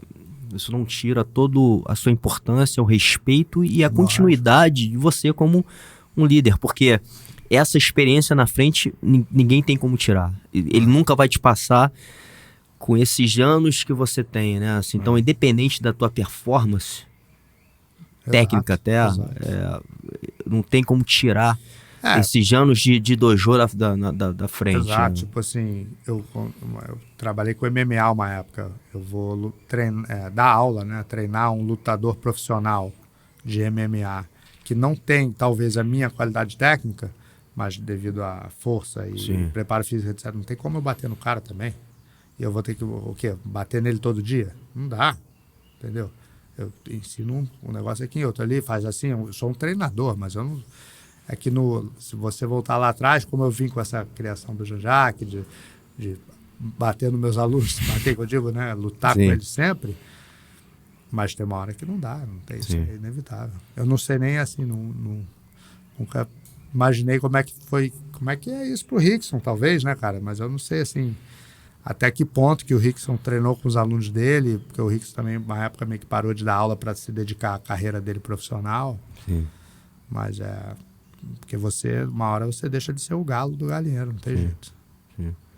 E mesmo assim, acho que a outra coisa legal que você falou é que você continua até hoje, né? Treinando e gostando de treinar e se colocando à disposição dos seus alunos e de outros. Né? Eu chego aí, quando eu cheguei, daí eu vou treinar com os garotos, eu gosto de treinar com a garotada, tem uma garotada assim de... Faixa marrom, preta, os moleques de 70 e poucos quilos, que eu adoro treinar porque eles se movimentam mais. Eu sou um cara de 90, assim, entendeu? E daí, às vezes, eu vou, daí eu falo assim, os moleques tá duro, hein, gordo? Eu falo, não tem problema não, pô, o cara treina com os duros mesmo. Porra, eu tive essa experiência agora. E é ótimo, pra mim, eu me sinto vivo, entendeu? E se... Eu falo pra eles, eu não tive muito essa sensação ainda, mas se eu sentir que tá me aliviando, daí complica. Não me alivia, não. Uma vez eu fui treinar com o Celcinho, acho que foi o último treino que eu dei com ele. Cara, isso tem tempo, porque foi aqui na Barrinha. Bom, foi um evento sem kimono, eu tava com a minha lombar estourada. Eu cheguei, foi isso, eu já morava nos Estados Unidos, eu cheguei de viagem com a lombar estourada. E o Celcinho ia fazer uma luta, dele, queria dar um treino na academia, não tinha ninguém, era uma sexta-feira, academia meio vazia, só faixa branca, assim. Eu falei, não, vamos treinar, né? E a gente começou a treinar, ele meio que... Eu senti ele meio me aliviando, entendeu? Eu falei, Celcinho, aliviar é sacanagem. Não, mas é só pra dar um rolo. Eu falei, não, mas não me alivia não, pô. Pode pegar, não tem problema. Porque a sensação de ser aliviado é pior, né? Mas tem esse lado também, né? Você vê...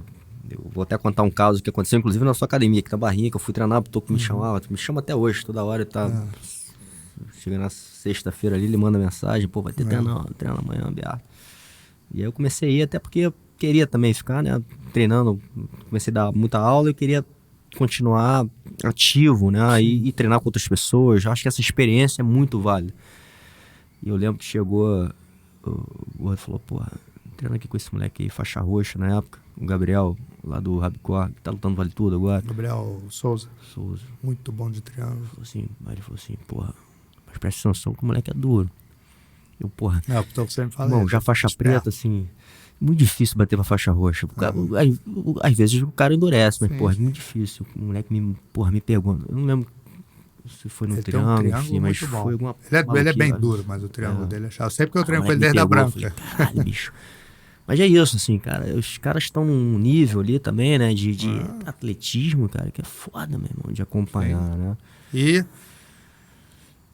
é isso. Pegou, bate, não resiste, não se machuca e ajoelha e pega e vai de novo. É isso. Entendeu? É mas isso. Na hora pode ser que o ego fique ferido, mas vamos com tudo. Exatamente. E assim, agora se bota no outro lado, né? Você faixa roxa, já finalizou com preto. Meu irmão. E ficou feliz da vida. Exatamente. Entendeu? Então é isso que acontece. É sempre importante ver o outro lado. Eu sempre falo, eu gosto de treinar com faixa roxa. E porque o faixa roxa é o cara já meio destemido. Ele já tem condição. Como se falar, não vou ficar batendo para faixa roxa, não, mas o faixa roxa tem condição, técnica. Tem. E é um garoto que está vindo, geralmente novo, destemido, que quer vir para cima. Sim. Entendeu? O faixa marrom, às vezes, ele já está quase querendo pegar a preta, ele fica meio... Sim. Mas o faixa azul, realmente, normalmente, estou falando no modo, né, no average, né? Sim. Normalmente, um faixa azul não tem condição.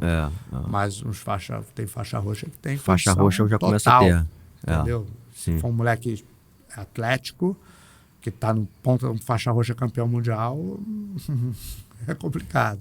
Sim. Entendeu? Eu acho que já é um nível técnico bem alto. Sim.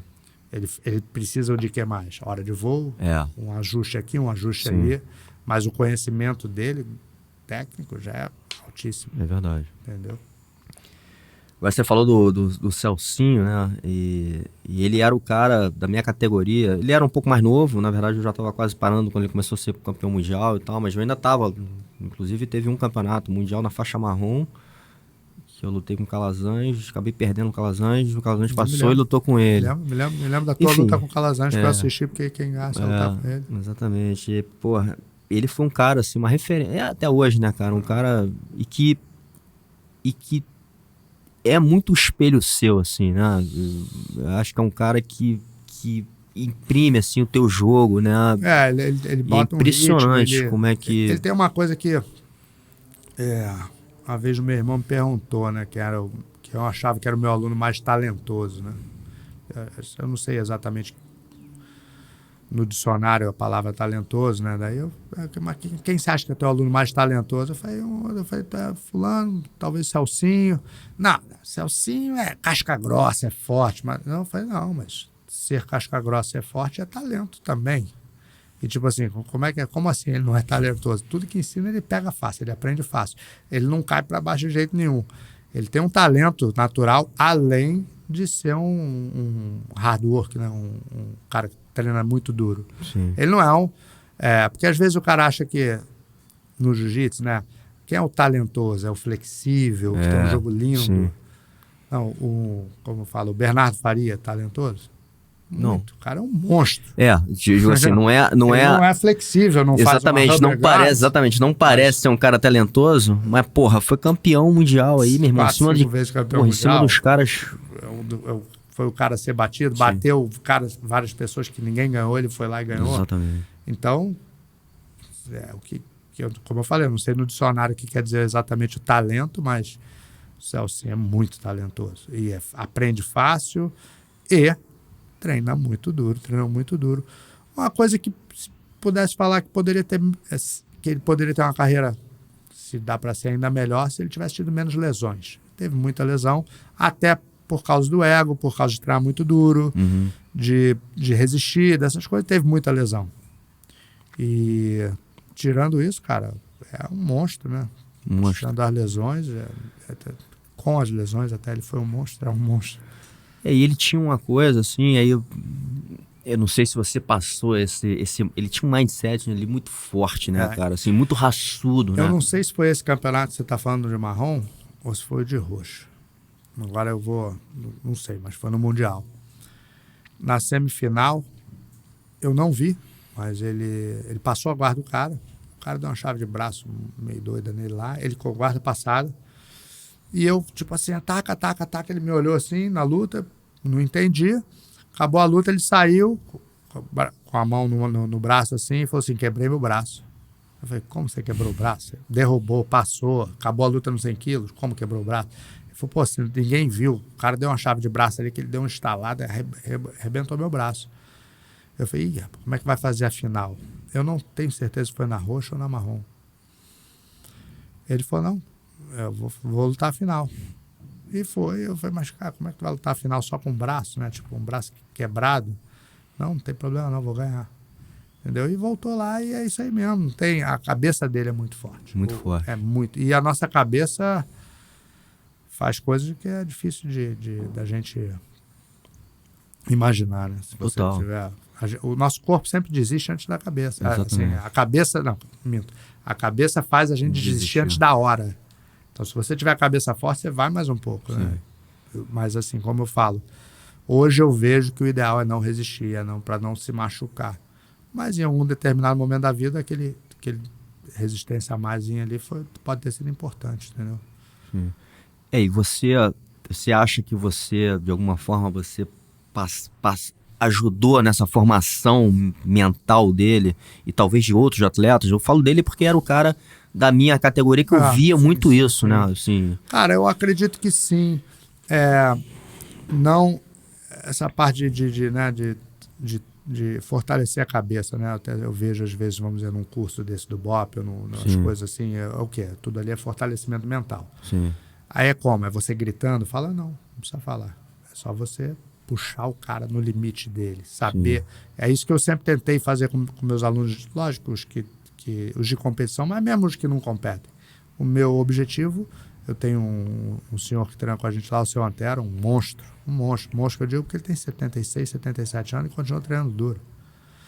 E ele começou a treinar com 60 anos. Pegou a faixa preta com 72, que seja. Eu puxo ele no limite dele. Então, assim, é lógico, tem que ter experiência para não posso passar o limite do coroa, né? Mas eu tenho que chegar, puxar o cara até o limite dele. Todo dia? Não, um dia sim, no outro dia não, no outro dia também. É sempre ir fortalecendo, porque o cara, tem muita gente que para antes da hora. Não, cansei, cansou não, vai mais uma. Sim. Entendeu? E hoje em dia, muitas vezes na minha aula,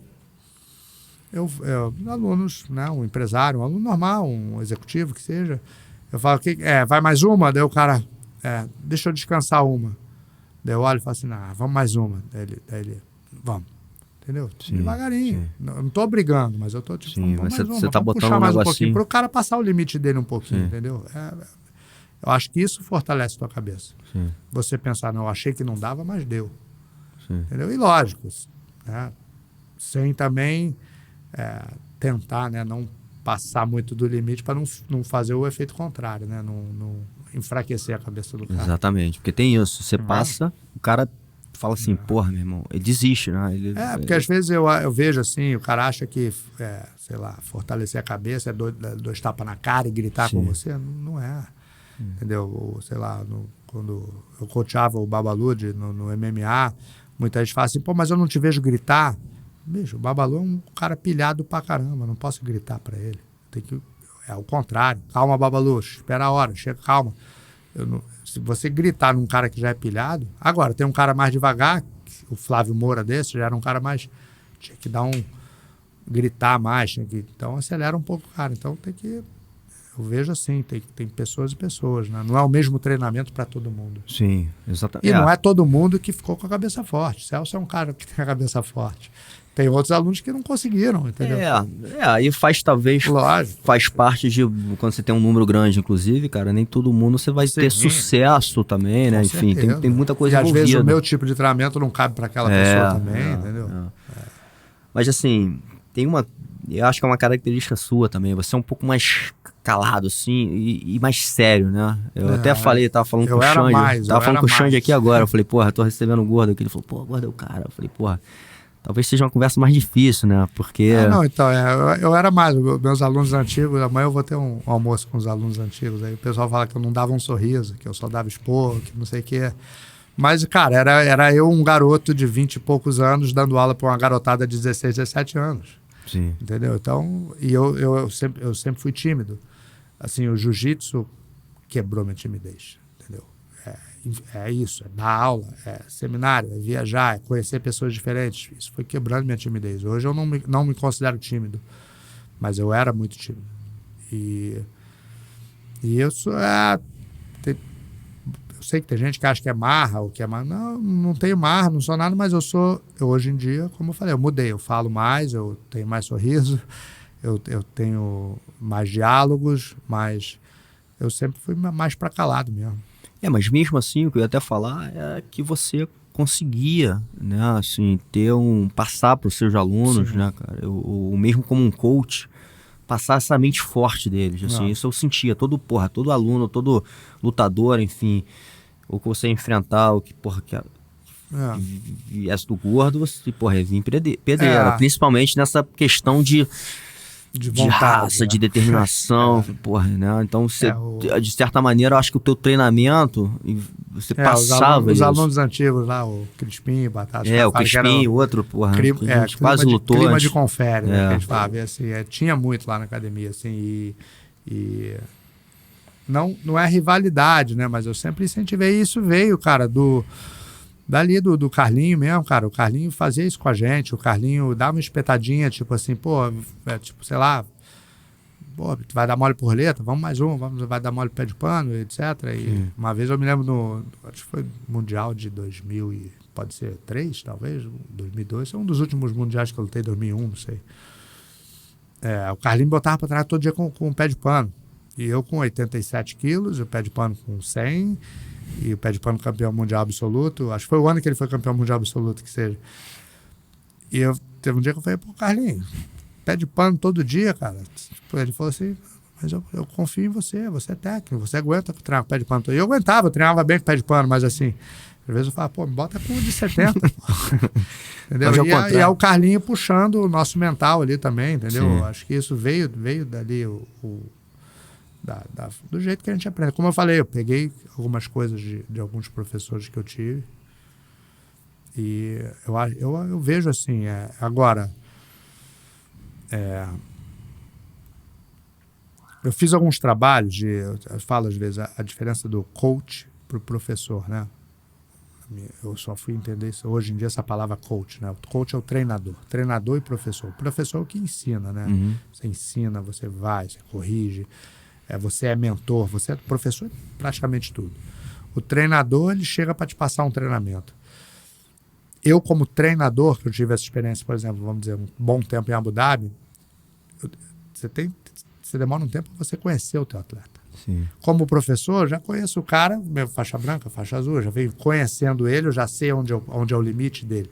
O treinador tem que ter essa sacada às vezes mais rápida. Eu vou fazer um camp para o fulano de tal, eu rapidinho tenho que entender, porque eu não posso passar do limite dele, eu não posso dar um overtraining nele, são várias coisas que você tem que entender. Mas aí é onde entra o que a gente está falando da hora de voo, né? Assim, a experiência. De tudo isso que você passou e aí não passou só na teoria, né?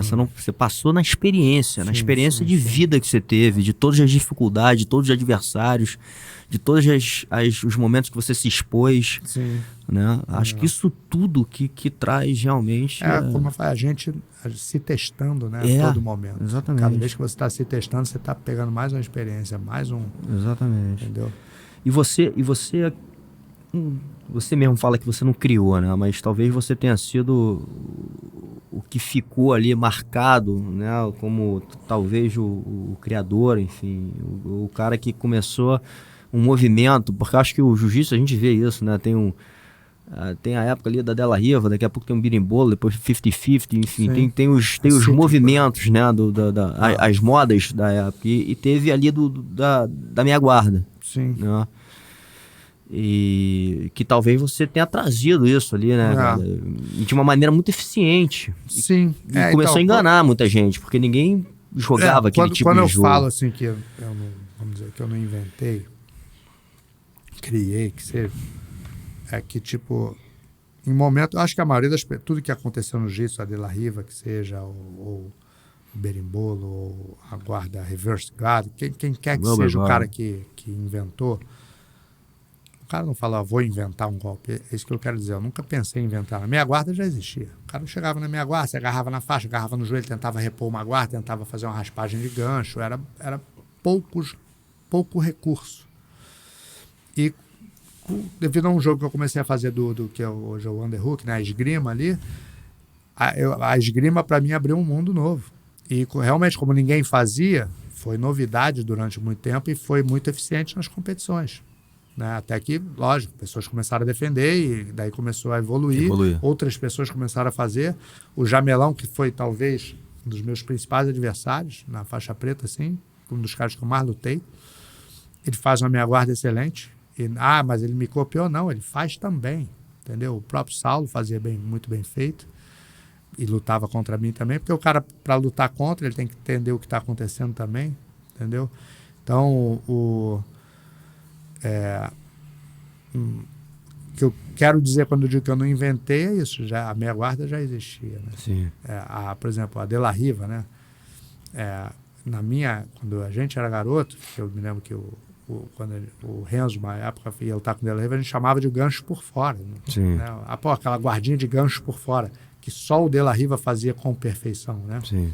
Aí desenvolveu. Hoje em dia tem, acho que, como eu falei, o De La Riva que inventou foi. Mas esses inúmeros golpes que tem por aí não saíram todos dele. A meia guarda não saiu tudo de mim, mas o início deu certo.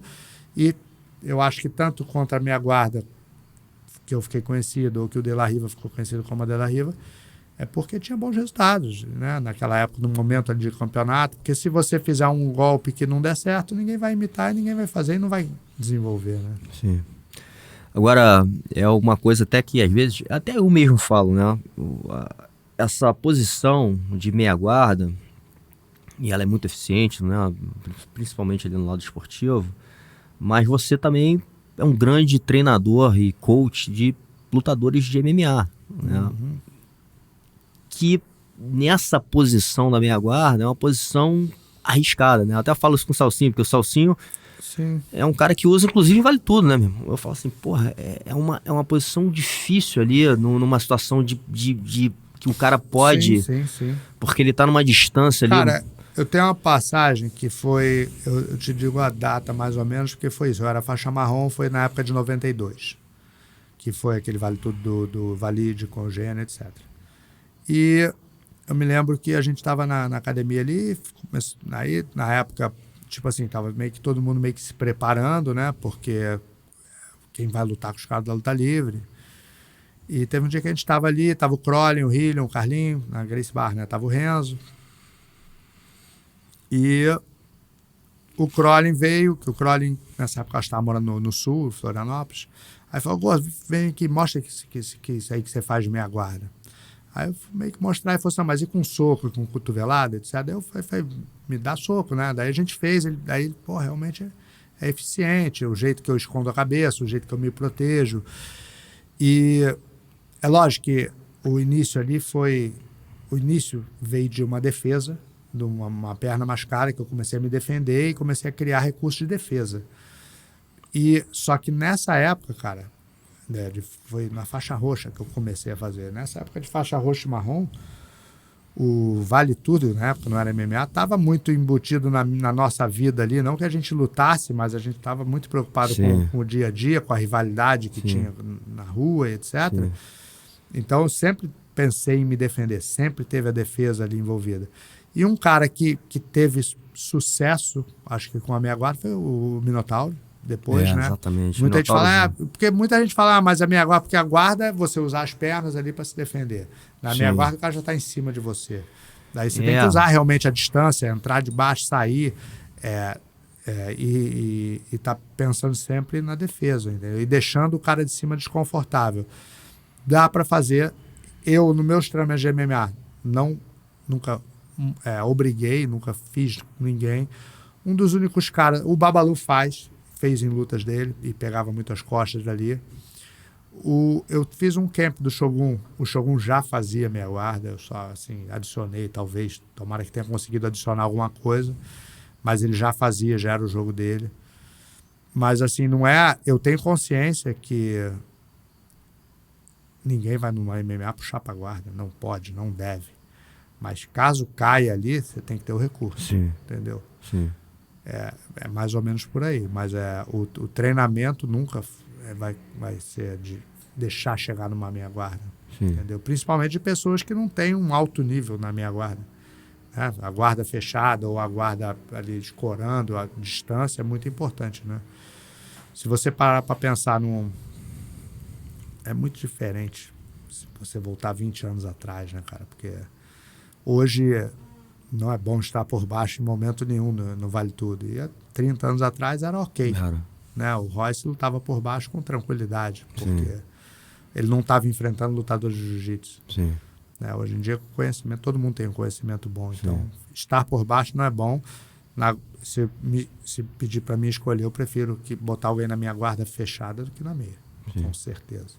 e da guarda fechada, eu faço o que eu quiser. Eu afasto, eu levanto, eu deixo até o cara chegar, mas eu não posso começar na meia, é um sufoco, com certeza. E você falou de um lance também, eu acho que, até no seu caso, né, que veio de uma geração lá atrás e viu esse desenvolvimento, toda essa evolução, como que é hoje, né? Você ainda é alto nível, porque, porra, pouco tempo atrás você estava de coach da galera lutando no UFC, né? E hoje também, como professor na América, você lida com uma garotada que tá tendo acesso hoje a um jiu-jitsu muito mais evoluído, né? Sim. Como é que é acompanhar essa evolução e estar atualizado, né? Cara, então, eu acho que o jiu-jitsu evoluiu muito e continua evoluindo. Eu não faço, assim, não gosto de fazer uma diferenciação de old school para new school. Não, é evolução. Muita coisa que está aparecendo agora, o Nino fazia muito parecido, o Roleta fazia muito parecido. Eu acho que o Marcel hoje em dia diz que foi ele que começou com o berimbolo, com não sei o quê. Como eu falei, quem começou, quem não começou, não interessa muito, interessa que é evolução. Eu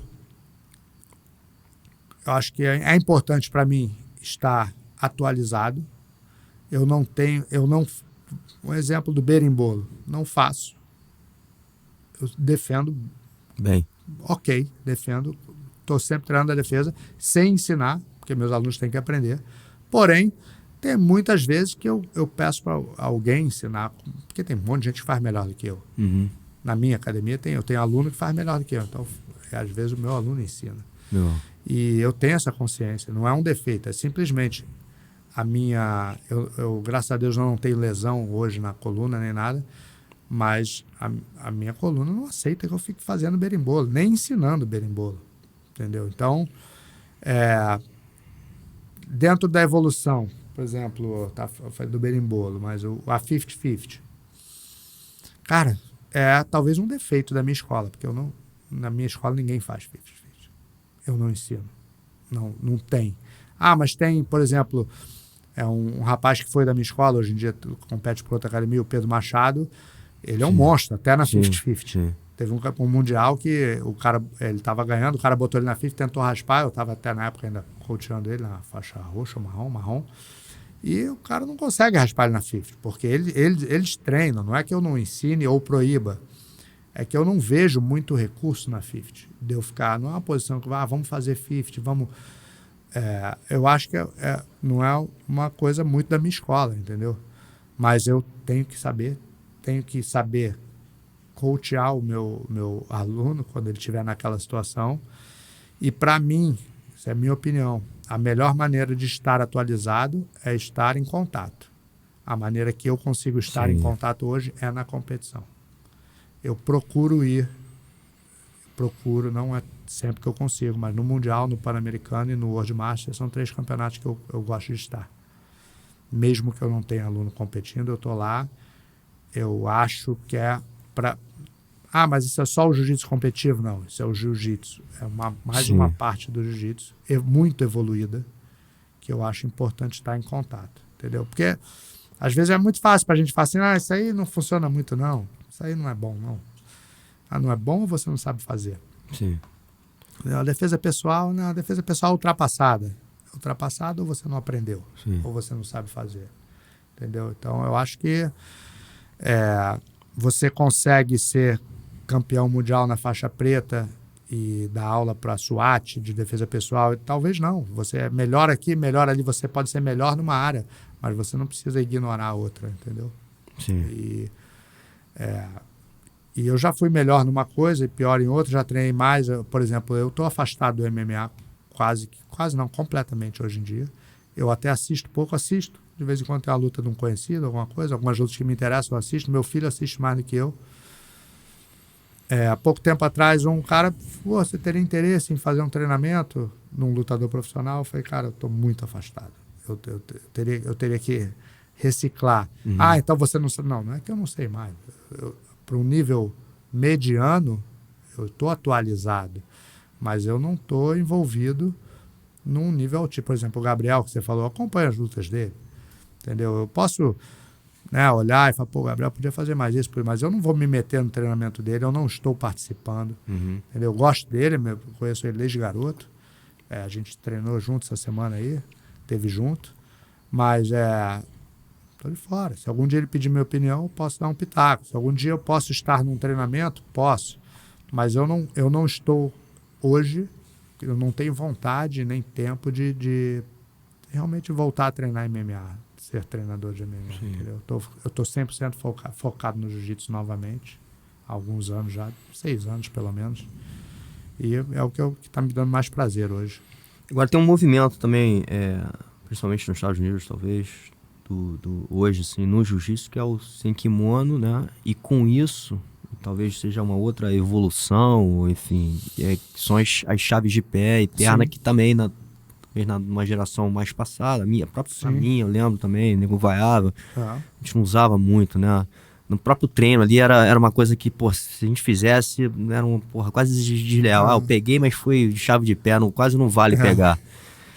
Então, eu sou dessa geração que o pessoal vaiava, era coisa suburbana, etc. Mas assim, por exemplo, um dos meus maiores parceiros de treino, que é o Ralph sempre foi muito bom de chave de pé. E sempre pegou. E tinha o Hillion, um cara que era bom de chave de pé. Então a gente sempre, principalmente a parte de defesa, eu me machuquei. Uma das minhas principais lesões que estourou meu ligamento foi uma chave de pé. Que na época, é o que chamam hoje de ripped, né? De cruzar a perna por cima. Sim. Mas, cara, aquele negócio, faltava 30 segundos para acabar a luta, eu estava ganhando, era uma luta até teoricamente fácil, tava fácil, era uma final de faixa roxa, o cara me ganhou e estourou meu joelho, estourou o ligamento na época. E depois disso, para te falar a verdade, eu tenho conhecimento, eu sei atacar, eu sei defender, mas a minha preocupação maior é a defesa da chave de pé. Eu não é sempre, porque o Salim é um cara que fazia muita chave de pé boa da luta livre, ele esconde bem o pé dele quando ele ataca, mas muitas vezes quando você ataca o pé, você expõe o seu. Exatamente. E como eu já tinha o meu joelho muito ferrado, eu nunca operei o ligamento da perna esquerda, então eu não tenho ligamento cruzado, eu não quero expor meu pé. Então o meu jogo é de esconder o pé, sempre foi. E eu acho que é um ponto fraco, dizer que é um ponto fraco de muitos alunos meus, mas, por exemplo, o Celcinho é um monstro na chave de pé. Ele aplica e defende muito bem. O Celcinho fala que não bate na chave de pé. Exato. Por quê? Porque ele é um monstro que ele não bate. O Roleta não batia até o dia que o Comprido arrebentou o pé dele na final. E era isso. O Roleta não batia mesmo. A gente pegava ali, sempre na Gracie Barra, ali, sempre treinou chave de pé.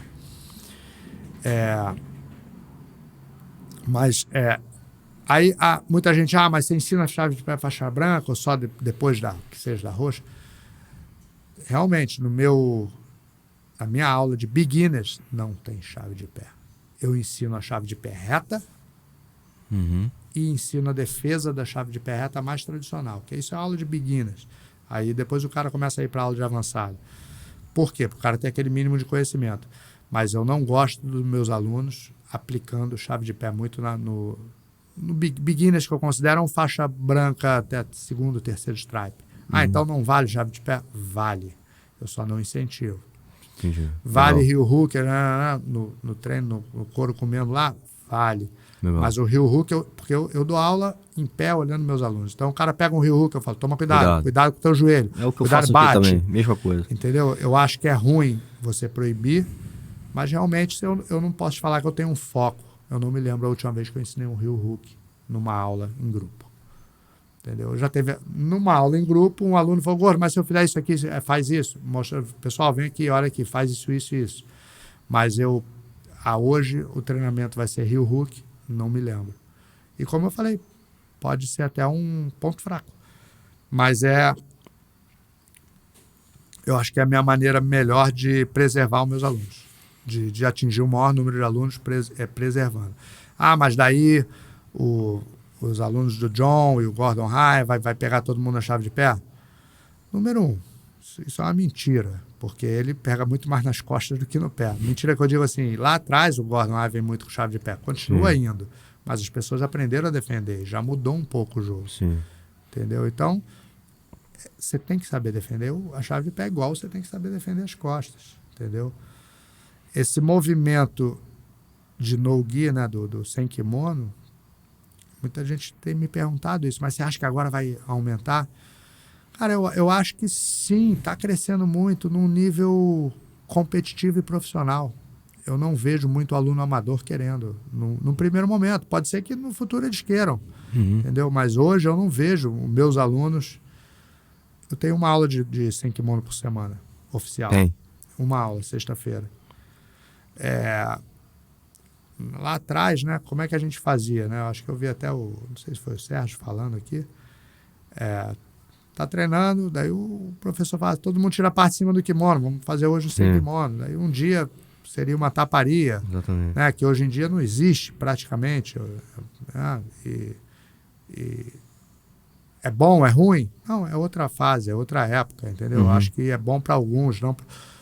O que eu vejo é que nos anos 80, anos 90, o jiu-jitsu atingiu uma parte da sociedade. A garotada, atlética, com disposição, e tinha um ou outro diferente que se incluía nesse estilo.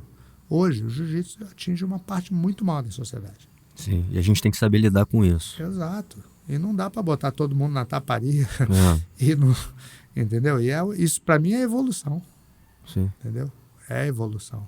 Se eu parar para pensar o nosso treinamento de Vale Tudo, que era o bloqueio ou a taparia, e os meus últimos treinamentos de MMA com atletas do UFC, é outro esporte. Sim. É outro esporte. Mas você aprendeu do jeito e ensinou de outro? Não, foi evolução. Entendeu? Evolução. Legal, mestre. Bom, a gente falou bastante aqui, enfim, sou muito grato de ter você aqui, como eu iniciei a conversa, né, cara? Acho que isso pra mim está sendo uma experiência incrível e é tudo por muita paixão, né, cara? Às vezes até a gente, que eu acho que veio dessa geração, como eu falei, eu vim depois um pouco, né? Eu acho que vocês já eram os grandes inspirações pra gente, falei isso pro Sonequinha também, porra, vocês eram os caras que a gente olhava para se inspirar, né? Mas eu acho, inclusive, o que você falou agora, né? Foi tudo, acho que todo mundo que naquela época conseguiu até hoje continuar fazendo foi porque amava aquilo ali, né? Sim. Fazia mais pelo amor e paixão do que qualquer outra coisa, porque era tudo muito difícil, né? Se você quisesse viver daquilo ali era praticamente impossível. Eu fiz essa escolha de ir para o outro lado, porque eu falei assim, porra, o jiu-jitsu não é uma escolha, que fizeram também, né? Mas por sorte, eu acho que não por sorte, mas por essa paixão nunca parei. Sim. Continuei e eu entendi o quanto isso foi e é importante para mim, né? Esse projeto é isso, é colocar aqui, chamar pessoas que eu admiro muito ou pessoas que de alguma forma somaram, né? Ou fazem parte dessa história. E às vezes eu deixo de lado até essa parte comercial mesmo, né? Os caras falam, porra, você não vende porra nenhuma, você não fala nem pro cara apertar o botãozinho lá pra te seguir. Cara, realmente... mas eu acho que você tá tendo, eu acho, pelo que eu vejo, o crescimento orgânico, né? Sim, sim. Orgânico mesmo. Estamos, lógico, o marketing é importante, mas o crescimento orgânico é sólido. A gente não é o maior, mas talvez seja o que tem uma verdade muito grande, inclusive por eu ser ainda, né, assim, faixa preta atuante nesse negócio. Exato. Né? Tô aí não só dando aula, mas enfim, treinando, não sei se vou competir daqui a pouco. E, exatamente, ensinando. Então acho que vivendo a experiência, né, talvez, e é aquilo que você falou também, eu não sou um cara de comunicação, não tive essa... Era um cara sempre fui muito tímido, e o jiu-jitsu me deu coragem para fazer isso aqui. Então acho que tem muita ferramenta de desenvolvimento, né, nessa nossa formação. Sim. Então eu sou de novo prova viva disso tudo e muito grato por ter vocês na frente abrindo esse caminho, mostrando pra gente como é que era a maneira de se fazer, né? É isso, cara. Eu acho que a minha geração, a geração antes da minha e a tua geração e essas gerações que estão vindo, cada um, o que um amigo falou ontem comigo, cada um tijolinho, né? É verdade. Essa aí, daí continua. E acho que isso é muito interessante, cada vez mais tem mais gente mais interessada em me ver disso. Alguns pode ser pela parte financeira, mas se for vai se atrasar, porque assim, eu acho, né? O jiu-jitsu é o tipo da coisa que se você abrir um restaurante só pela parte financeira, pode ser que você seja bem sucedido. Se você for dar aula de jiu-jitsu só pelo financeiro, você não vai ser bem sucedido. Sim. Tem que ter mas eu acho que isso aí é uma conversa até pra vida, né?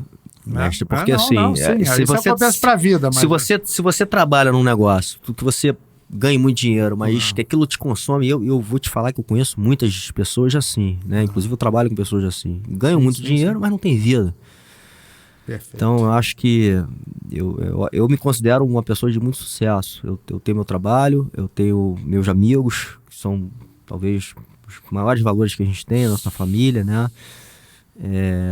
E essa harmonia de vida, né? De você estar trabalhando numa coisa que você é apaixonado, de você estar podendo ter tempo para você. Tempo de viver.